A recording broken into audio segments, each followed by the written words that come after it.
friends, welcome to Margina's Cooks channel. எல்லாரும் எப்படி இருக்கீங்க? இன்னைக்கு நம்ம என்னதமா செய்ய போறோம்? சம்பா கோதுமையில உப்புமா தாங்க. ரொம்ப டேஸ்டியா இருக்கும். இது வந்து ஹெல்தியானது வேற. கண்டிப்பா டயபெட்டிக் பேஷண்ட்ஸ் இருக்கவங்க எல்லாம் இது மாதிரி செஞ்சு சாப்பிட்டா ரொம்ப விரும்பி கேட்டு சாப்பிடுவாங்க. இது எப்படி செய்யலாம்னா, இதுக்கு ஒரு குக்கர்ல வந்து நான் இன்னைக்கு 2 ஸ்பூன் வந்து தேங்காய் எண்ணெய் எடுத்திருக்கேன். கண்டிப்பா தேங்காய் எண்ணெய் போட்டுக்கோங்க. ரொம்ப டேஸ்டியா இருக்கும். அதோட வந்து 1 டேபிள் ஸ்பூன் கடுகு உளுத்தம் பருப்பு, 1 டேபிள் ஸ்பூன் கடலை பருப்பு. இது நல்லா வந்து வதங்கட்டும்.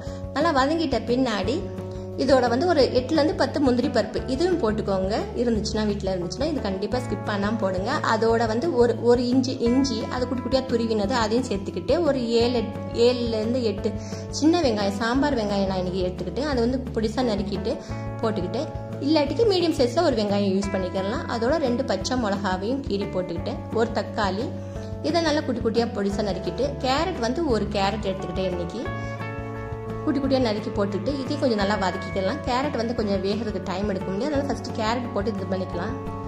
அதோட வந்து இன்னைக்கு நான் பீன்ஸ் எடுத்திருக்கேன். பீன்ஸ் வந்து ஒரு 8 பீன்ஸ் எடுத்திருக்கேன். அதை குட்டி குட்டியாக நறுக்கி அதையும் இதில் சேர்த்தாச்சு. பச்சை பட்டாணி இருந்தால் போடுங்க, அது ரொம்ப நல்லா டேஸ்ட்டாக இருக்கும். அதுக்கு நடுநடுல வரவங்க நல்லா இருக்கும். அதோட ஒரு 50 கிராம் பச்சை பட்டாணி, இதுக்கு தேவையான அளவுக்கு உப்பு, ஒரு 1/2 டேபிள் ஸ்பூன் உப்பையும் போட்டு நல்லா கலந்துக்கோங்க. கொஞ்சம் காய் வேகட்டும். மீடியம் ஃப்ளேம்லேயே வச்சு நல்லா கலந்து விட்டுக்கலாம். அதோட இன்னைக்கு நான் வந்து 1 கப் 250 கிராம் சம்பா ரவை எடுத்திருக்கேன். இது 4 பேருக்கு தாராளமாக வருங்க.